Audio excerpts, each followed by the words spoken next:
네, 오늘은 승리는 방법에 있지 않다라는 제목으로 여호수아 시리즈 9번째 시간 여호수아서 8장을 중심으로 오늘 살펴보도록 하겠습니다. 먼저 1절에서 4절까지 제가 성경 말씀 봉독하겠습니다. 여호와께서 여호수아에게 이르시되 두려워하지 말라, 놀라지 말라. 군사를 다 거느리고 일어나 아이로 올라가라. 보라, 내가 아이 왕과 그의 백성과 그의 성읍과 그의 땅을 다 내 손에 넘겨주었으니 너는 여리고와 그 왕에게 행한 것 같이 아이와 그 왕에게 행하되 오직 거기서 탈취할 물건과 가축은 스스로 가지라. 너는 아이성 뒤에 복병을 둘지니라 하시니, 이에 여호수아가 일어나서 군사와 함께 아이로 올라가려 하여 용사 3만 명을 뽑아 밤에 보내며 그들에게 명령하여 이르되 너희는 성읍 뒤로 가서 성읍을 향하여 매복하되 그 성읍에서 너무 멀리하지 말고 다 스스로 준비하라. 아멘. 가나안 전쟁에서 최초의 패배인 이 아이성에서의 실패는 여호수아에게 분명 큰 충격이었습니다. 전혀 예상하지 못했던 패배였고요. 그것으로 인해서 여호수아는 머리에 티끌을 뒤집어 쓰면서 장로들과 함께 언약궤 앞에서 엎드립니다. 여호수아가 아이성에서 실패했던 원인은 크게 두 가지로 우리가 볼 수 있습니다. 근데 그 중에서 가장 본질적인 원인은 물론 죄의 문제입니다. 악안에 숨어있는 그 죄의 문제, 그것이고요. 그리고 또 하나의 원인은 바로 여호수아와 이스라엘 백성들의 방심과 교만입니다. 작은 아이성을 정복하는 것쯤은 3,000명 정도로도 충분합니다. 그렇게 판단하고 하나님께 어떤 도움을 청하지도 않고, 기도하지도 아니하고 우리 힘으로 얼마든지 이길 수 있다 올라갑니다. 근데 그 결과는 어떻게 됩니까? 그 결과는 참담한 실패입니다. 그러나 하나님을 온전히 의지하지 않고 살던 우리가 죄에 대해서 그리고 우리의 교만에 대해서 통회하고 회개할 때 어떤 일이 일어나는가? 여러분, 죄에 대한 심판의 장소였던 그 악을 골짜기가 오히려 호세아서 2장에서 하나님이 주신 언약 그대로 새로운 소망의 문으로 바뀌게 됨을 믿습니다. 하나님께서 우리에게 그렇게 역사해 주신 분입니다. 하나님은 어떠한 분이신가? 여러분, 회개하는 눈물을 외면치 아니하시는 분이 우리 하나님이십니다. 회개하는 눈물 가운데 귀하게 보십니다. 그래서 우리 안에 악안이 여전히 숨어 있음에도 불구하고 계속해서 우리에게 회개의 기회를 주시며 돌아오기를 기다리시는 분이 바로 우리 아버지 하나님이십니다. 그래서 우리는 악을 골짜기에서 오히려 새롭게 시작해야 됩니다.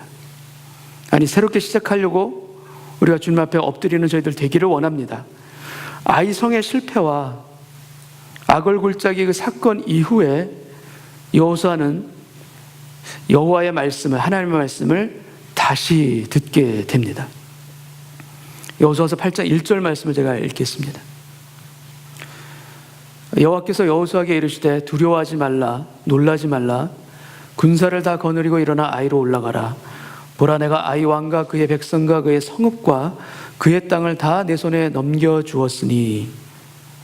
여러분, 실패한 인생에게 또 낙심한 영혼에게 하나님이 가장 많이 들려주시는 말씀이 무엇인가 하면 바로 두려워 말라, 놀라지 말라입니다. 성경에 나오는 수많은 사람들에게, 우리들에게도 마찬가지고 또 수없이 많은 상황 가운데서도 하나님은 말씀하십니다. 너는 두려워하지 말라, 놀라지 말라. 나는 너의 하나님이 됨이라. 내가 너를 도와주리라. 오늘 예배 가운데도 이 하나님의 우리를 향한 그 음성과 그 마음이 우리 마음 안에서 울려 퍼지는 오늘 예배 되기를 또한 원합니다. 작은 성 아이성이지만 처음 했던 것처럼 3,000명이 아니라 군사를 다 거느리고 올라가라 말씀하십니다. 그리고 보라, 그 땅을 다 내 손에 넘겨주었다. 여호수아는 다시 한번 완료형으로 쓰인 하나님의 이 약속을 듣게 됩니다. 하나님의 음성을 들은 것입니다. 많은 분들이 경험해보기 원하는 것 중에 하나가 무엇인가 하면 바로 하나님의 음성을 듣는 것. 내가 어떻게 하나님의 음성을 들을 수 있을까? 저는 하나님의 음성을 들어본 적이 없습니다. 왜 저에게는 들리지 않는 것입니까? 이렇게 질문하시는 분들도 있으십니다. 하나님의 음성을 듣는 것은 기도를 아주 많이 하시는 분이거나 또는 목회자들이 그리 들을 수 있는 것 아닙니까? 이렇게 생각하실 수도 있습니다. 여러분, 그러나 그렇지 않습니다. 하나님은 하나님을 사랑하는 우리 모두에게 하나님의 음성을 들려주기를 원하시고, 여러분, 그렇게 실제로 하시는 분이 우리 아버지 하나님이십니다. 그런데 우리가 왜 이렇게 듣지를 못하는가? 왜 그렇게 경험되기가 어려운가? 여러분, 하나님의 음성을 듣는 데 있어서 가장 중요한 것이 무엇인가? 그것은요, 가장 중요한 것은 바로 믿음입니다. 들려주신다는 믿음, 그리고 들을 수 있다는 믿음. 이 두 가지 믿음이 다 같이 있어야 합니다. 우리의 구원도 우리가 믿음으로 받았듯이 하나님의 말씀도 무엇으로 우리가 들을 수 있는가? 바로 믿음으로 듣습니다. 주님께서는 나에게 말씀하신다. 사모하고 기다리는 자에게 말씀해 주시는 분이 아버지 하나님이시다. 들려주신다. 사람의 육성처럼 이렇게 들리는 것은 아니지만 그 하나님의 음성이 기도하는 중에 느껴지는 어떤 마음이나 평안이든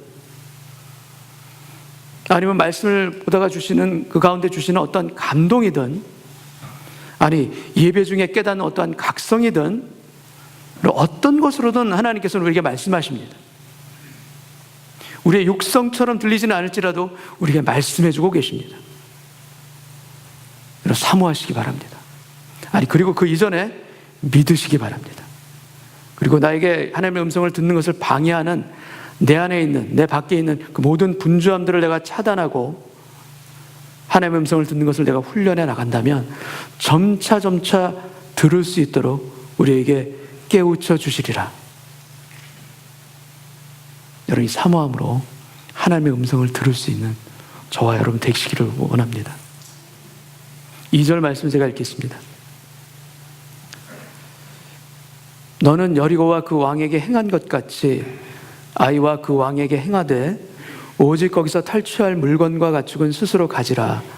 너는 아이성 뒤에 복병을 둘지니라 하시니, 여리고 성에서와는 달리 아이성의 물건은 그리고 가축은 너희가 가지라 말씀하십니다. 그리고 놀랍게도 여호수아에게 이러한 격려뿐만이 아니라 구체적인 전쟁의 방법까지도 하나님은 알려주십니다. 아이성 뒤에 복병을 둘지니라 말씀하십니다. 3절을 읽겠습니다. 이에 여호수아가 일어나서 군사와 함께 아이로 올라가려 하여 용사 3만 명을 뽑아 밤에 보내며, 처음 싸울 때는 3천 명을 보내서 싸웠는데 지금은 3만 명을 보냅니다. 그리고 이 3만 명은 전체 병력이 아니라 복병으로 3만 명입니다. 이 3만 명의 복병을 아이성 사람들의 눈에 띄지 않게 여호수아는 밤에 몰래 보낸 것입니다. 하나님은 실패 가운데 일어서게 하시는 새로운 시작의 하나님이실 뿐만 아니라 여러분 변화의 하나님, 다양한 하나님, 우리에게 여러 가지 방법으로 이끌으시는 하나님이라는 것을 우리 오늘 본문을 통해서 우리는 보게 됩니다. 역사하시는 방법이 너무나도 다릅니다. 동일한 방법으로 역사하실 때도 물론 있으시지만 하나님은 새롭게 역사하시는 하나님이십니다. 하나님이 사용하신 아이성에서 전투의 전략과 그리고 여리고성에서의 전투의 전략이 정반대입니다. 너무나 다릅니다. 우리가 도표를 통해서 한번 이 부분을 보겠습니다. 여리고성 사람들은 방어적인 전략으로 대응합니다. 그래서 성문을 굳게 닫고 출입하는 자가 없었던 아주 큰 성입니다. 근데 그에 반해서 아이성은 아주 작은 성이지만 아주 공격적으로 이스라엘 백성들에게 대응합니다. 그래서 나중에 그들은 성문까지 열어놓고 나와서 이스라엘을 먼저 공격합니다. 여리고성은 일주일 동안 낮에 성을 공개적으로 행진하면서 돌면서 전투가 벌어졌던 것에 반해서 아이성과의 싸움에서는 밤에 복병을 배치하고 은밀하게 병력을 분산해서 전투를 하게 하십니다. 여리고성은 가나안 전쟁의 첫 열매입니다. 그래서 하나님은 엄하게 말씀하십니다. 너희가 첫 열매를 온전히 하나님께 바치라. 근데 반면에 아이성에서의 탈취물은 너희가 가지라 말씀하십니다. 여러분, 아간이 며칠 동안만 그가 순종하면서 참았다면 그가 참 되었을 텐데 라는 마음이 들기도 합니다. 우리 여리고성은 백성들이 성을 둘러싸고 돌았지만 아이성은 병력을 나누고 배치하는 방법으로 싸웁니다. 그래서 여리고성이 놀라운 하나님의 기적을 통해서 성벽이 무너져서 승리했다면 아이성에서는 그러한 기적이 전혀 없습니다. 복병과 작전상 후퇴하는 모습들이 마치 삼국지에서의 그 전략처럼, 그런 전투처럼 지략으로 인해서 싸우는 이 전쟁의 모습을 보여주고 있습니다. 이런 치밀한 군사작전은 오히려 여리고 전투와 같은 큰 전투에 어울릴 법한 것인데, 그럼에도 불구하고 오히려 이 작은 아이성에서 하나님은 이 방법을 사용하십니다. 여리고는 제사장의 나팔 소리만 울릴 뿐 백성들은 침묵하며 순종하는 가운데 이루어진 승리이지만, 아이성은 아골골짜기의 회개와 또 순종을 통해서 그 패배를 극복하고 승리한 전쟁입니다.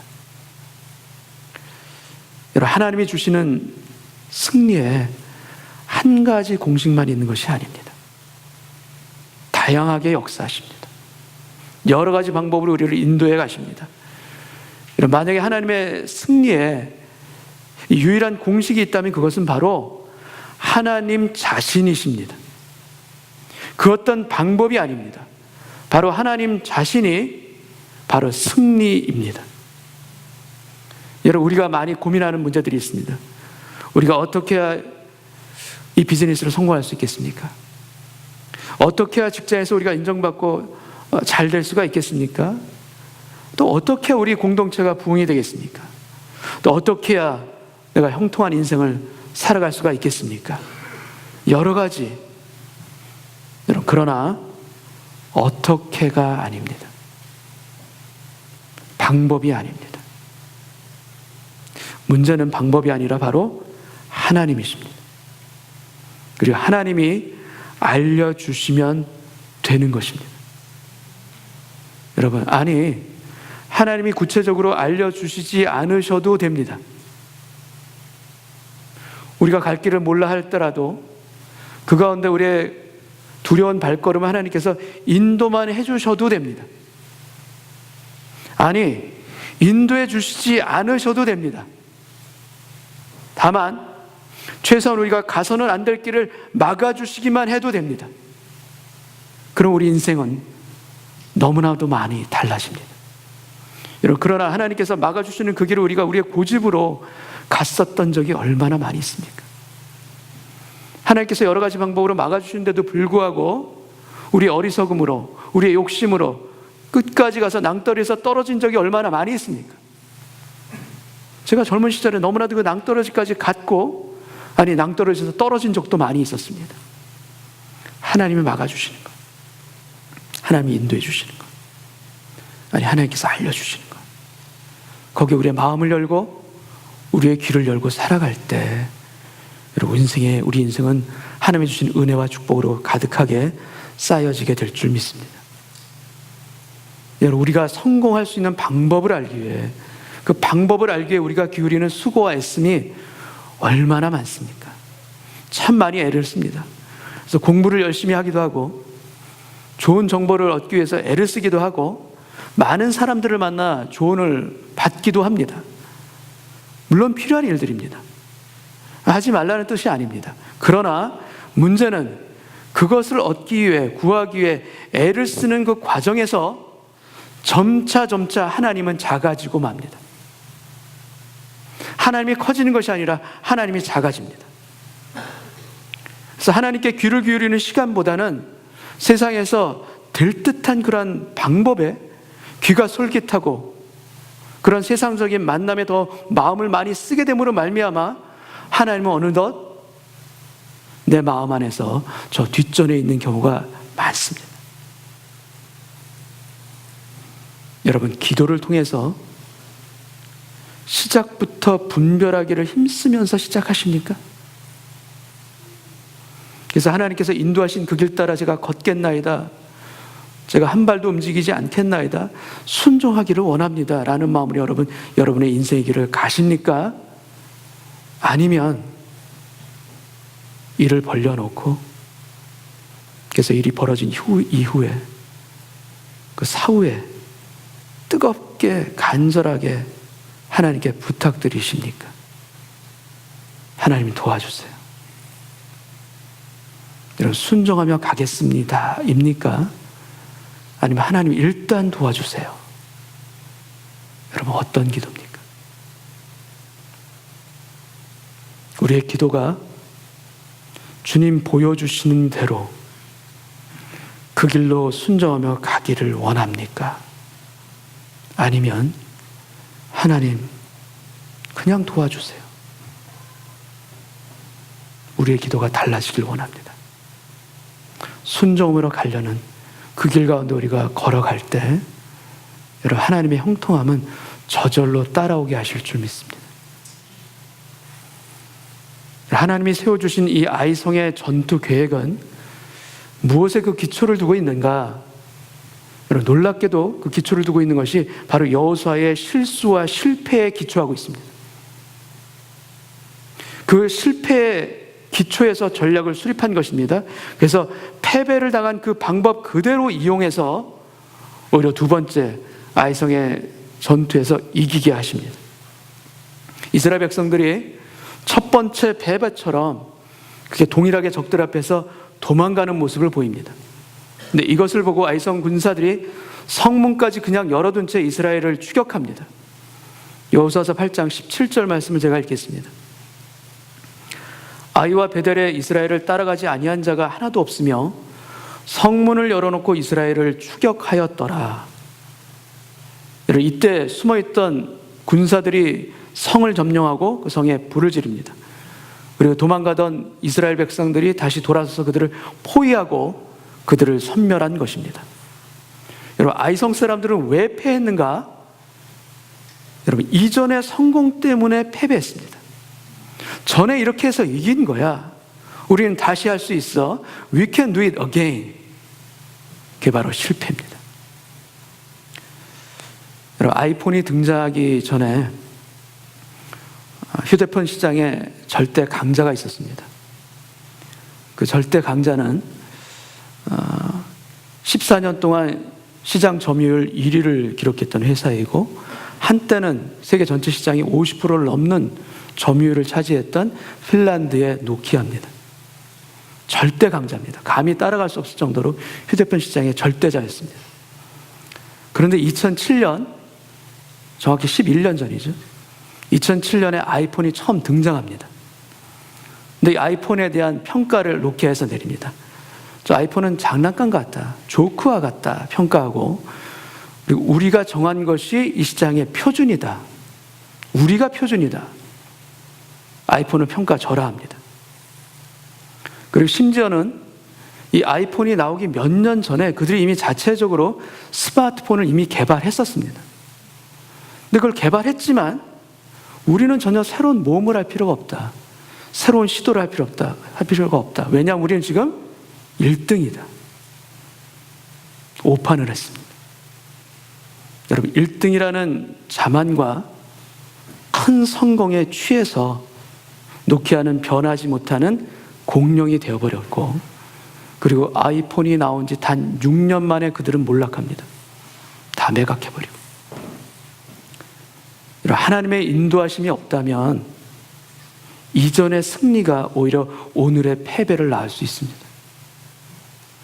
그리고 우리의 실패가 만약 하나님께 붙들린다면 반대로 오늘의 새로운 승리의 출발점이 되게끔 하나님은 역사해 주시기도 하십니다. 여러분, 방법은 하나님이 주십니다. 방법은 하나님께 있습니다. 그래서 우리에게 필요한 것은 무엇인가? 우리가 필요한 것은 노하우, 그것이 필요한 게 아니라 노후. 우리에게 진정 필요한 것은 방법이 아니라 바로 아버지 하나님 자신이십니다. 여호수아가 아이성을 놓고서 하나님 앞에, 하나님, 병력을 어떻게 배치할까요? 하나님, 우리가 어떤 전략을 세워야 합니까? 여러분, 여호수아는 이렇게 방법을 묻지 않습니다. 여호수아가 한 일은 그의 교만을 회개하고 또 숨어있던 죄에 대한 회개와 더불어 하나님께 대한 순종의 자세를 다시 세운 것, 이것이 바로 여호수아가 힘쓴 것입니다. 하나님과의 올바른 관계를 회복하는 것이 여호수아에게 있어서 가장 중요했던 일입니다. 사랑하는 여러분, 승리는 방법에 있지 않습니다. 승리는 승리케 하시는 하나님과 우리와의 관계 가운데 있음을 믿습니다. 그 관계 가운데 우리가 하나님을 붙들고 있을 때 승리를 승리케 하시는 하나님의 놀라운 은혜와 축복이 저와 여러분의 삶 가운데, 가정 가운데도 동일하게 임하시기를 축원합니다. 이스라엘 백성은 이 전투가 끝난 이후에, 그 승리가 끝난 이후에 그들의 베이스 캠프인 길갈로 돌아가지 않습니다. 보통의 경우라면 길갈로 돌아가서 전열을 정비할 텐데 길갈로 돌아가지 아니하고 아이성의 전투가 끝난 이후에 북서 방향 세겜 땅으로 여호수아는 온 백성들을 같이 모아서 가게 됩니다. 아이들까지 같이 가게 됩니다. 이 세겜 땅은 훗날 사마리아라고 불리는 바로 그 땅입니다. 여호수아는 정복 전쟁을 잠깐 중단하고 신명기 27장 모세의 유언이자 그 명령을 지키기 위해서 세겜 땅으로 바로 지금 갑니다. 여호수아서 8장 33절 말씀을 제가 읽겠습니다. 모든 백성들이 그의 언약궤의 좌우에 서되 절반은 그리심산 앞에 그리고 절반은 에발산 앞에 섰으니 이는 전에 여호와의 종 모세가 이스라엘 백성에게 축복하라고 명령한 대로 함이라. 신명기 27장에서 모세는 이스라엘 백성들을 세겜 땅 에발산 쪽에 6지파 그리고 반대편 그리심산 쪽에 6지파로 나누어 서게 하고 하나님의 말씀을 순종하지 아니할 때 임하는 저주를 에발산에서 선포하라. 저주는 에발산이고요. 그리고 하나님의 말씀을 순종할 때 받을 그 축복에 대해서는 반대편 그리심산에서 선포하라. 이렇게 명령했습니다. 그리고 그 명령 그대로, 그 유언 그대로 여호수아는 행합니다. 34절을 제가 읽겠습니다. 그 후에 여호수아가 율법책에 기록된 모든 것대로 축복과 저주하는 율법의 모든 말씀을 낭독하였으니, 이 축복의 내용이 신명기 28장 2절부터 나옵니다. 그 일부분을 제가 한번 읽겠습니다. 내가 내 하나님 여호와의 말씀을 청종하면 이 모든 복이 내게 임하며 내게 이르리니 성읍에서도 복을 받고 들에서도 복을 받을 것이며 내 몸의 자녀와 내 토지의 소산과 내 짐승의 새끼와 소와 양의 새끼가 복을 받을 것이며 내 광주리와 내 떡반죽 그릇이 복을 받을 것이며 내가 들어와도 복을 받고 나가도 복을 받을 것이니라. 그리고 이 이후에 계속되어지는 축복 중에 우리가 잘 아는 축복이 또한 있습니다. 그들이 한 길로 너를 칠지라도 내 앞에서 7길로 도망하리라. 내가 많은 민족에게 꾸어 줄지라도 너는 꾸지 아니할 것이요 너는 머리가 되고 꼬리가 되지 않게 하리라. 많은 축복을 하나님께서 그리심산에서 선포하라 말씀하셔 약속해 주신 것입니다. 근데 이러한 축복뿐만이 아니라 하나님을 떠나고 죄를 범하게 되면 받을 그 저주에 대해서도 이스라엘 백성들은 에발산에서도 아멘으로 화답하며 그리심산에서 주시는 축복에도 다 같이 아멘으로 그들이 화답합니다. 그리고 여호수아는 여호와 하나님을 위하여 제단을 쌓습니다. 그런데 그 제단은 그리심산에 있지 않습니다. 30절을 제가 읽겠습니다. 그때 여호수아가 이스라엘의 하나님 여호와를 위하여 에발산에 한 제단을 쌓았으니, 우리 마음에 항상 원하는 것은 축복의 선포 아니겠습니까? 그렇다면 그리심산에 제단을 세워야 되는데 여호수아는 그리심산이 아닌 에발산의 제단을 세웁니다. 여러분, 먼저 우리에게 필요한 것은 죄의 고백이요, 회개요, 그것으로 인한 하나님과의 화목이 우리에겐 필요합니다. 우리가 죄된 현실을 그대로 안고 있으면서, 죄 가운데 있으면서 이 그리심산의 축복을 갈구한다면 여러분, 그것은 모순입니다. 그렇게 역사되지 않습니다. 하나님께서는 우리를 회개케 하시고 화목케 하신 이후에 그 과정이 자체가 축복이지만 그 이후에 하나님께서는 하나님의 축복의 영역으로 우리를 인도해 가시는 것입니다. 요한복음 4장에서 예수님은 우물가의 여인을 만납니다. 우리가 흔히 알고 있는 바로 사마리아의 여인을 만난 것입니다.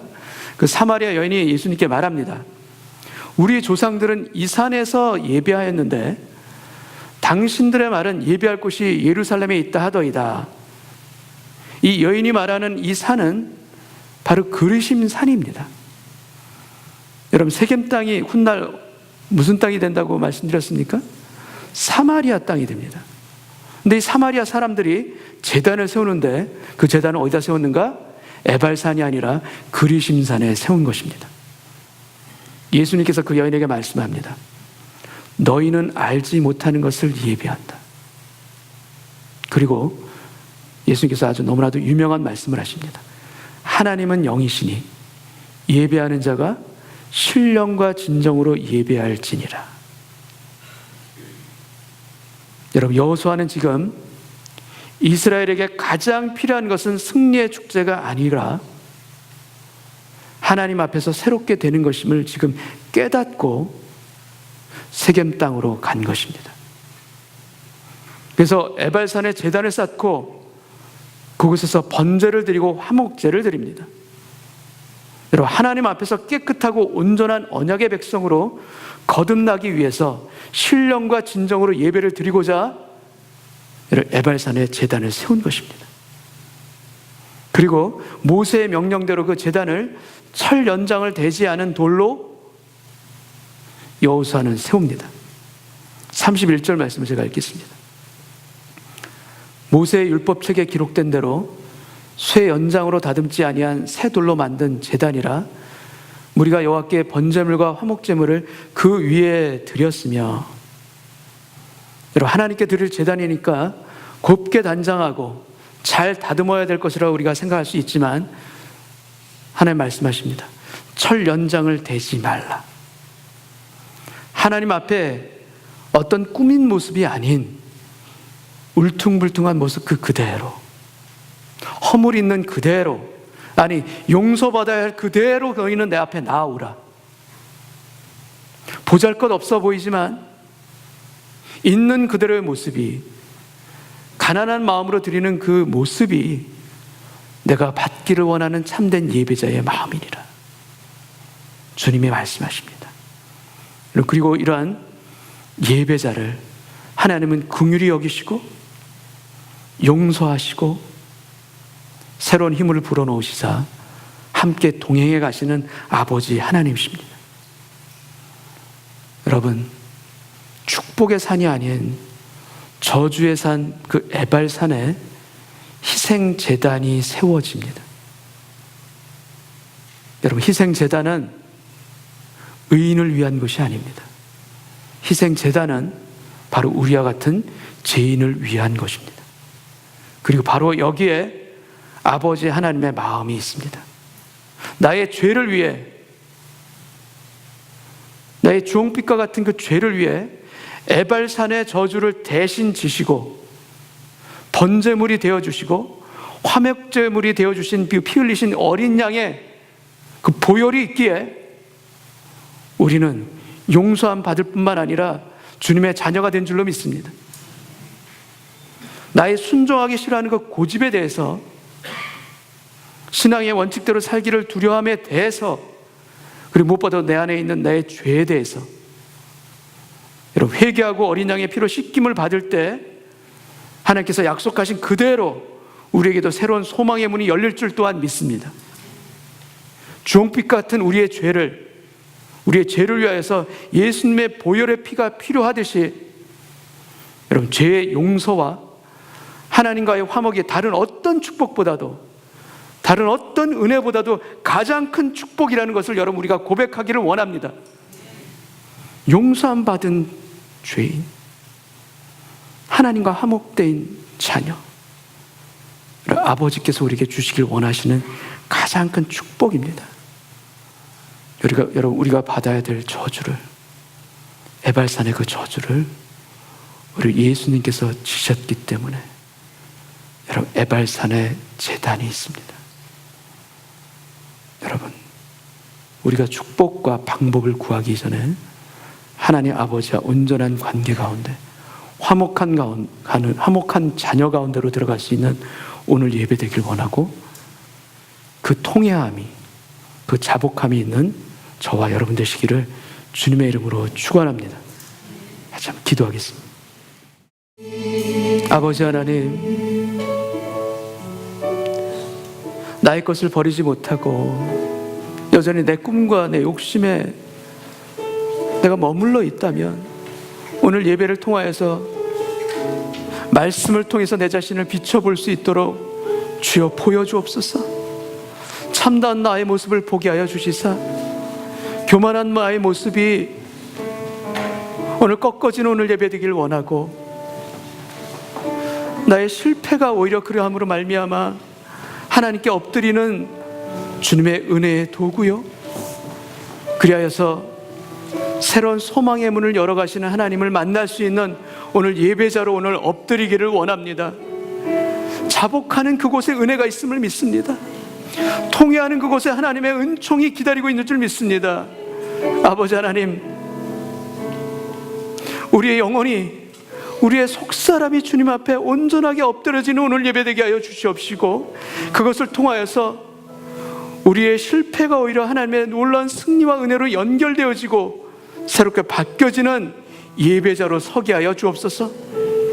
아버지, 방법을 찾기 이전에 주님을 구합니다.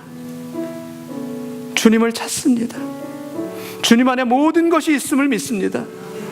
주님 안에 길이 있음을 믿고 진리가 있음을 믿고 생명이 있음을 믿사오니 주여, 나의 죄 대신 에발산의 저주를 대신 지시고 번제물이 되어주시고 화목제물이 되어주신 그 주님 앞에 엎드리는 오늘 예배가 되게 하여 주옵소서. 그리하여서 주여, 나의 삶에 주의 놀라운 새롭게 하시는 은혜와 능력이 나의 상처 가운데, 나의 아픔 가운데 부어지게 하시사 오늘 나의 영혼에 새살이 돋기를 원합니다. 치유가 일어나기를 원합니다. 회복이 일어나기를 원합니다. 자복하고 통회하고 회개하는 영혼에게 주시고자 하는 하나님의 놀라운 은총과 축복을 오늘 우리 모두에게 허락하여 주시사 하나님 안에서, 주님 안에서 진정 감사로 우리의 두 팔을 높이 들고 주님을 찬송하며 주님의 임재와 동행함 가운데 같이 걸어나가는 저희 모두 되게 하여 주옵소서. 감사와 찬송을 드리오며 예수님의 이름으로 기도하옵나이다. 아멘.